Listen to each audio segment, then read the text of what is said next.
This set of notes focuses on percent yield. You should find a set of notes in Schoology that you can download and have to work with, or one may have been printed for you. Thanks. All right. So in our lab so far and on our work so far, we've always assumed that when we go into the lab and use a certain amount of reactants or a certain amount or want to make a certain amount of products, that everything's going to go perfectly and you're going to get exactly that amount that you want.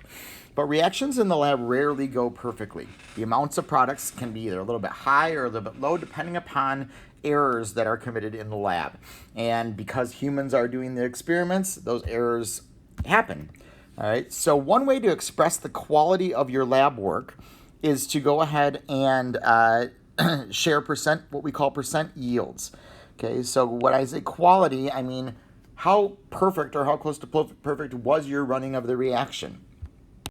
So what is percent yield? Okay, well, we can think of percent yield as a comparison between the amount of product that you actually get in an experiment and the amount that you should have gotten based on the stoichiometry of what was going on.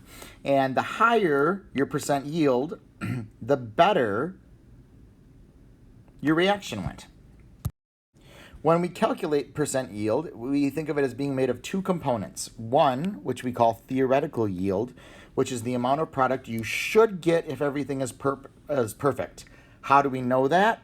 We calculate that one using stoichiometry, just like we've been doing the last week and a half.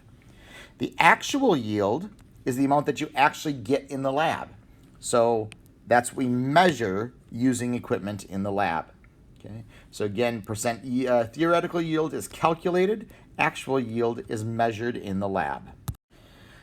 So thinking back to our baking soda lab, here's a couple of pieces of information from the baking soda lab. And so looking at this information below, what is the actual yield and what is the theoretical yield? Take a look at these things and see if you can figure that out. Stop the video now and then start it again once you think you have an answer. All right, so again, actual yield is what you actually measured in lab, the amount of product that you actually get in lab.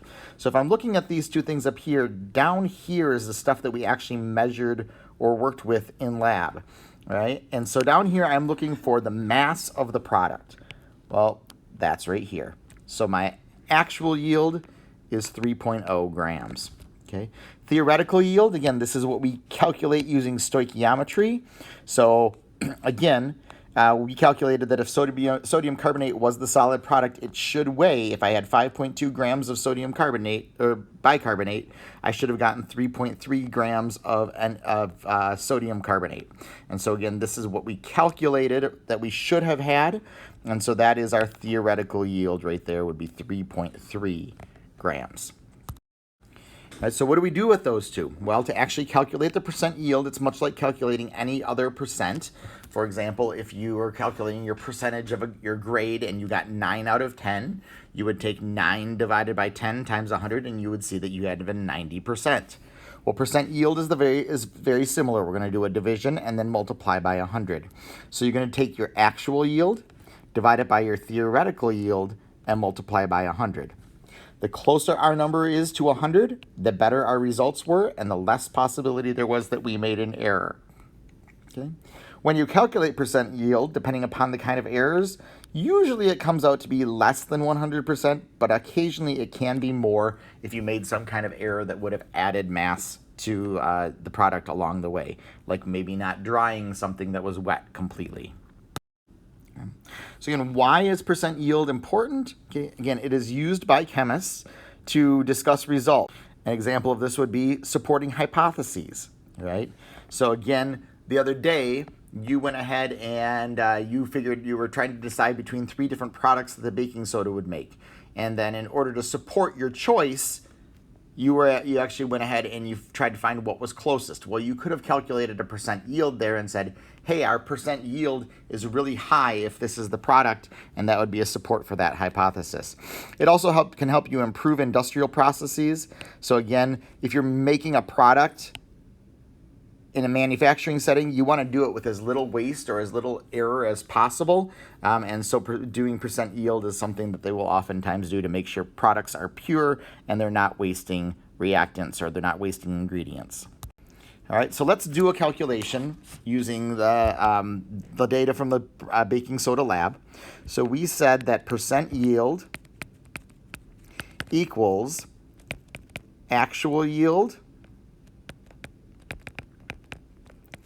over theoretical yield times 100. All right, so in this case, as we talked about before, our actual yield was this number down here. So that's 3.0 grams. Our theoretical yield was this number up here, 3.3 grams. And I'm going to go ahead and multiply that by 100. If I do that and put that into my calculator, I get 90.9%. Okay, and so what that means is that in our lab, we got 90.9% of all of the product that we should have made. Okay. Let's go ahead and do one more example. This one's a little bit more complex because it's going to require us to do a little bit of stoichiometry to figure out one of our yields. So it says, I'm going to react 25 grams of sodium metal with 32 grams of chlorine gas, it should say of, chlorine gas in the lab. Chlorine is the limiting reactant. How much sodium chloride should be made? Okay, so this looks like a stoichiometry problem. So I'm going to try to figure out what they gave me to start with. And I see two different numbers here. 25 grams of sodium, 32 grams of chlorine. Okay, but we learned on Friday that when they give us two numbers, we want to choose one of those based on what the limiting reactant is. And it tells us that chlorine is the limiting reactant. So that means I'm going to go ahead and I'm going to use that chlorine and I'm going to ignore the sodium. Okay, so now it's just a stoichiometry problem for me. 39.0 grams of chlorine. Put that over 1. What are they asking me for? The amount of sodium chloride. So since we're talking in a lab, that should be grams. So grams of NaCl is what I'm trying to get to. Okay, all right, so this is going from grams to grams. So that's going to, if I look at my stoich map, that's going to require 3 steps. Okay, so the first step is going to be the molar mass of the chlorine. So 1 mole of Cl2 equals 2 times the mass of chlorine, which is 35.45 times 2. So that's 70.90 grams of chlorine. Okay. Second thing I have to do, second conversion on my stoich map, is the mole ratio.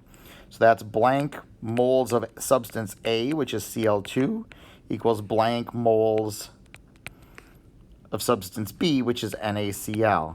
And I fill that in using my balanced equation. So I've got a 1 in front of the Cl2 and a 2 in front of the NaCl. So I'll put that in there. Okay.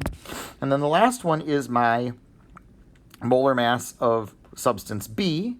So that's going to be 1 mole of NaCl equals 58.44 grams of NaCl. Okay.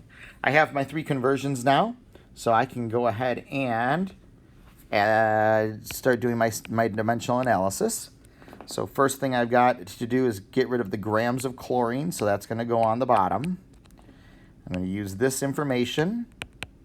So 70.90 grams of chlorine equals 1 mole of chlorine. Grams of chlorine cancel. I'm left with moles of chlorine. Is that what I wanted for an answer? No, it is not, and we weren't expecting that to be.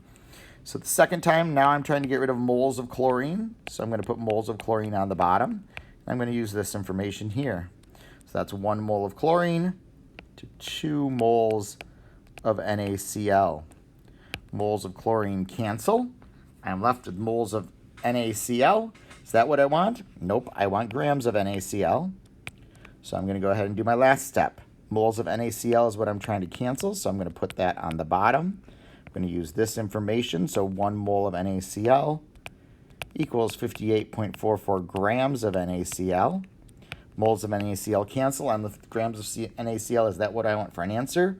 Yes. So I put that into my handy-dandy calculator. Doodaloo, doodaloo, doodaloo. Quick correction as I was doing this. This should actually have been 32 grams. I don't know where I got the 39 from, but that's very clearly 32 grams of chlorine.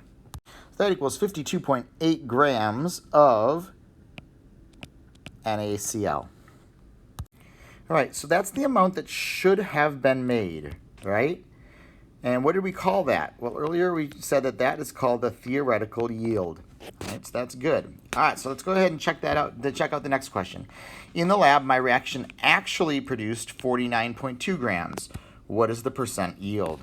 So again, percent yield equals actual yield over theoretical yield times 100. Okay, so actual yield, 49.2 grams. Theoretical yield, 52.8 grams times 100.